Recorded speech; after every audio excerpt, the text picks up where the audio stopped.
Na hát sziasztok srácok! Az időjárás úgy gondolta, hogy megajándékoz minket. Lehet, hogy videó keresztül nem jön át. Megpróbálok kicsit ráközelíteni, hogyha engedi. Ez a szúcskó. Ott ki van rakva másodfokú viharjelzés. Nem tudom, mennyire látszik.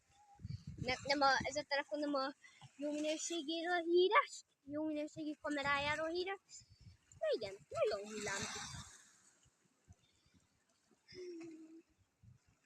Itt vagyunk, nem is tudom hány óra, 20 óra 18, mindjárt 19. Durva. Hát itt vagyunk a kikötőnkben.